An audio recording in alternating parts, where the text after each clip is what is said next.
Hi friends, welcome to my channel. Today we will design a necklace using Bargain Bead Box subscription for the month of October 2025. And this is Halloween theme. As you guys know, this is a cute cat pendant that we got. I wanted to design this necklace with this bat pendant with the golden sheen obsidian um, bead over here, because we had a small strain of the golden sheen obsidian gemstone, so I have used that in this. But then I didn't feel like it did a justice, because this looked like a very small pendant for this heavy beads, the oval beads. So I switched this pendant, in which I really like it. So here is what I have strung so far. I just used 0.8 millimeter Chinese knotting cord for stringing this necklace, and this is the pattern that I followed. We have some bead caps that we received in the box. I used that, and this is a golden sheen obsidian, followed by the bead caps. Then this roundel crystal in black color. Then the bead caps with the oval bead. So this is a pattern. Let me just show you guys. Right, so we had 6 of these beads. I used all 6. I have the roundels here, and then golden sheen obsidian, and then the crystal came in different colors. As you guys can see, I just picked the transparent ones, the silver ones, and the black ones. I didn't pick any other thing. So then I followed a pattern which I like it. You can also follow a pattern which you like it. So here there is like a lot of bead caps, followed by the roundel. So here it is a little bit different. I need to fix this over here, but this much is enough if I'm going to knot. Let me just measure this for you guys, door to door, how much it is. So it's about, say, 9.5 inches, okay, which will give us a 19-inch necklace all ready. If you don't want to knot, you can do that. Actually, this will hold. This cord is not very flimsy, it will hold it. But I also want to add some knots, not a lot, but some of the knots I will. Some knots I will definitely place it here and there. So I just strung the pendant, even though you can remove this, but still I strung the pendant and I really like it. I don't want to do anything different with it. So I'm going to start knotting from this side, one side. So I'm going to leave, say, 6 inches.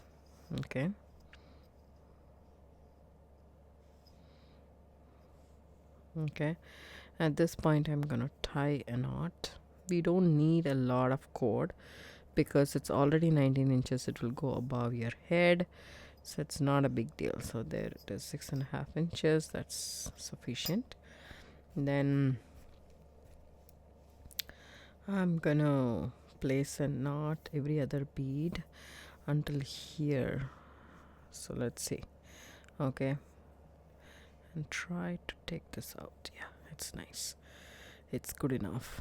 So hand knotting technique, if you guys are watching me for quite some time, you know I really like to knot my necklaces. It's long lasting. I don't have to worry about a metal in the scratching the back of your neck and creating an allergic reaction if it had to.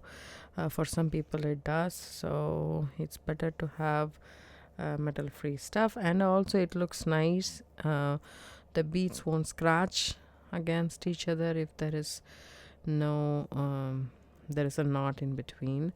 So that's the reason, even though I have bead caps and a pendant with the metal elements, I really like to knot this. It gives a nice feeling, and also it is a little bit of a work, but I don't think so it's a big deal for me, as I have been knotting for quite a while and I really like knotted necklaces. So there is a couple of ways that you can knot. There is a knotter tool, beadle knotter tool, that you can buy. You can hand knot it, you can use a tweezer or a bead awl to do it. I will show you guys all the different things. This is a hand knotting technique. Just wrap it around your fingers Okay, take the end or the tail, put it in between your finger, that in the loop that you created, shift this, okay, transfer it to your right index finger, hold it like that and pull. The knot will be delivered. So that's a hand knotting technique. As I said, you can also use a tweezer. Let me show you guys how we can use a tweezer and do the knot. See, this is the tweezer that I'm going to use. Okay, wrapped around. It's an overhand knot. Okay, just make an overhand knot. Just a big overhand knot. So this is the knot. I'm just leaving this on my table. Take the tweezers, go through this loop, okay, and place where you want the knot to land. Okay, it's important that the tweezer goes through the loop first and then the knot. Then you pull this cord, okay, and as you guys can see, it's really okay, and just wiggle and take it out. The knot will be still loose at this point. Take it and hold the cord and push the knot with your tweezers towards the bead, so that way also you can knot. So there's a couple of ways that you can do it. So if you want to use a bead awl, that also you can use, but I really like to use this hand knotting technique, which is easy because you don't have to have any tools at all. Just your fingers are more than sufficient if you are using a bead awl, which is this right here. That's a bead awl. So if you're doing that, let me show you guys what we can do about it. Just make an overhand knot, regular knot, leave it at this point down on your bead mat.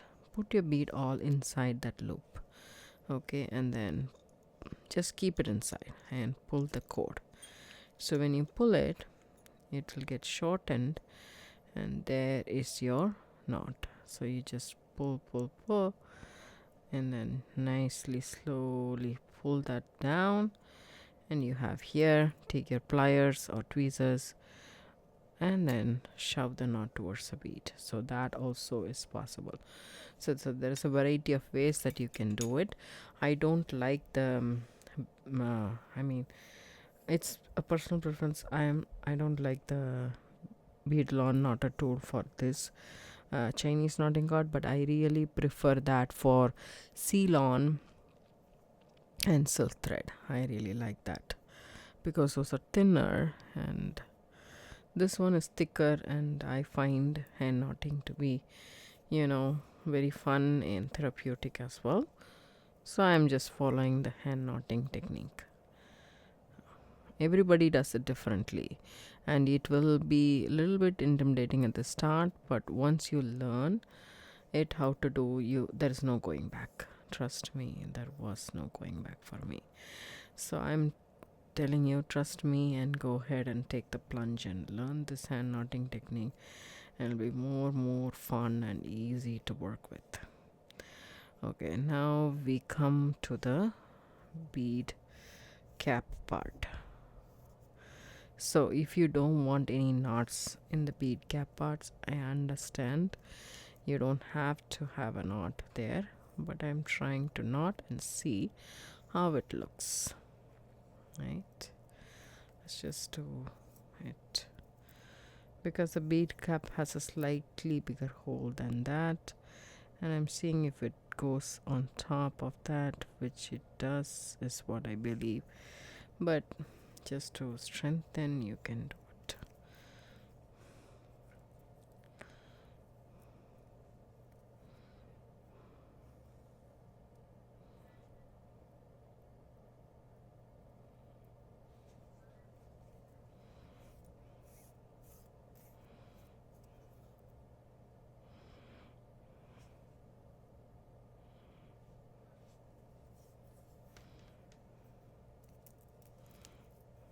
I'm gonna place a knot, Nevertheless, there is a bead gap or not. So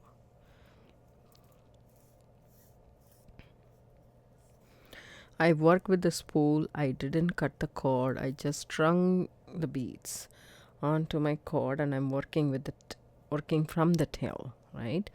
So if you want to cut it and then work with it, you can do that as well, but you have to take a little bit more cord than you would need, and probably I would say a 4 feet to 6 feet cord is what you will need.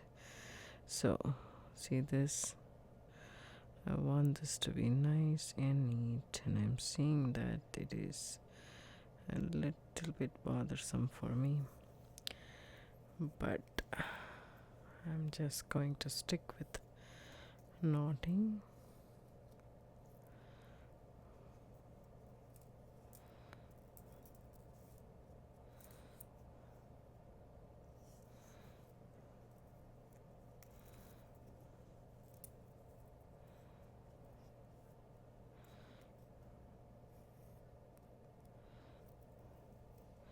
I will finish knotting and show you guys what I have once I'm done with the entire thing, and then we'll finish with the sliding clasp. And when I come to the probably the pendant part, I will check back with you guys again.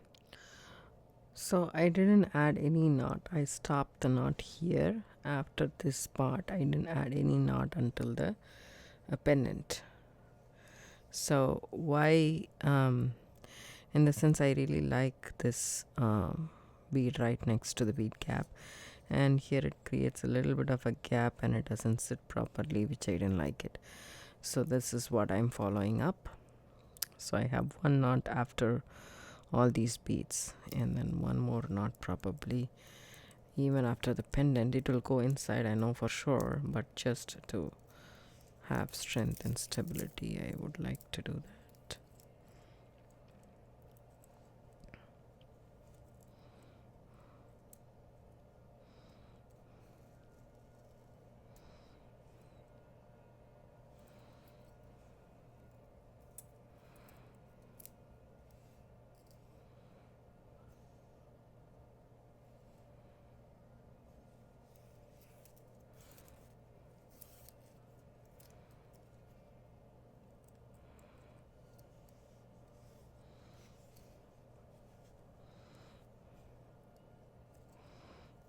Okay, just figure out how you would like this, and yeah, there we go.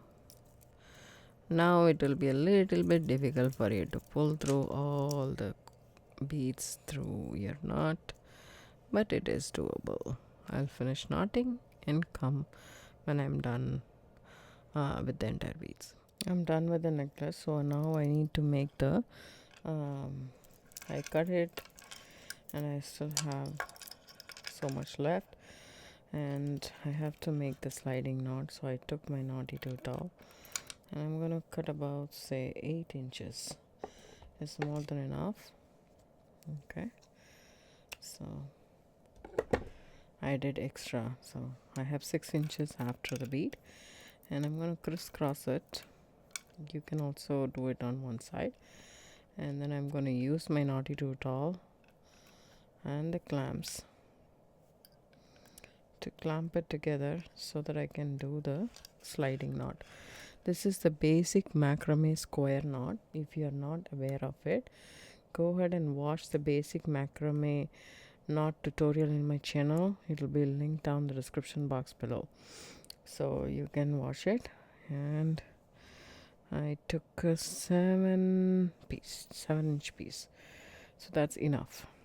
Okay, I put it underneath the cord. This is the base cord, and this is going to be my knotting cord. Take my left and keep it in a Q format. Take the right, go on top of the left, underneath and through this loop that you created. Hold both in your fingers. Put your index finger on top and then pull it up so it's approximately in the middle. Now make a P with the right thread. Left thread goes on top, underneath and through the loop that you created, and that's one square knot. Okay, you can do as like 4 square knots is more than enough for a necklace. For a bracelet, 3 is more than enough. For a necklace, I would go like 4 or 5, but normally I tend to go more than 6 or 10, how much ever my small small piece that I cut off allows me to do. So I have been making jewelry for quite a long time, and my YouTube channel is also there for some time right now. So whatever jewelry I'm making in the video, if you'd like to buy that, or if you would like to get it as a gift for your friends or family, please do so. I will make a listing on the Etsy shop so that you can buy them, or I can do as a YouTube merch as well. But I would like you guys to let me know, because everything will be one of a kind. You guys know I don't repeat patterns that much. Very rarely I repeat a particular design. I like to do more and more. I have thousands of videos in my channel that you can watch. Okay, and if you like a particular thing, you can let me know. I can make a listing and you can buy it. So the thing is, that's so much that you can have. There is so much that you can hold on to, right? So cut it about, say, like that. Okay, and take your lighter and then just burn the edges.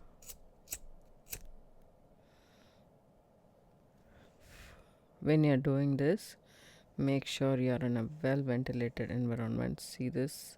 It just burnt my finger a little bit. I'm used to it, but there is a trick for not getting burnt. Just press with your lighter itself, but it'll leave a little bit of a trace, just like that. That's okay. You don't have to burn your fingers every time you make this. So see this? Now the sliding knot is done, but at the end we need something. Otherwise what's going to happen is it's going to come off sometimes when you do that. So for that, I'm just going to take 2 of the crystal beads, because I do have them and I want to use the gemstone for something else. So take it and make a knot. So this is just a simple overhand knot, but if you go through the loop twice, it becomes a bulkier knot. I want a bulkier knot at the end, so that's the reason I'm doing it. And then you just tighten it up. Okay, just like so. Let's do for the other end as well. Pop the bead in, make a loop. That's a single regular knot. If you go through that one more time, you will get a sliding knot. Sorry, double knot. Sorry, I want my T to be nice and sharp. Okay, snip off the excess, and you can do the same that you did it with your lighter, and then press it against the lighter so that's nice and settled.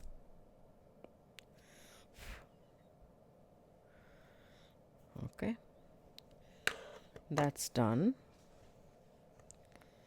Since I worked with the spool, I didn't waste a single, just not even a little bit of thread. Everything has been utilized apart from the necklace. It's all in the spool. So that's thing that to keep in mind. And this is how the necklace looks like right now. I really like the way this turned out to be. It's a very big people kind of a necklace, right? It's not like you give it to your kids or something like that. But for some reason I couldn't do it like with the bat pendant. For some reason, I don't know. And a matching earring for this I would like to make with any one of these findings, because we have both the findings, not the bat. So no, we have these findings, but this is not a mirror image. If you're okay with it, I'm okay with it. I can make one so that it matches this necklace and I can wear it. Or if I am gifting also, it's better to have a matching earring. It's obvious that we need it. There is nothing that, I mean, you can just have simply the gold sheen obsidian on top and then have that on a ear wire. So that's done for you at that point of time. The earring is done. If you want a little bit more, I wouldn't do a little bit more because there is like elaborate necklace going on. So I would do just a little bit. I will come back in the next video.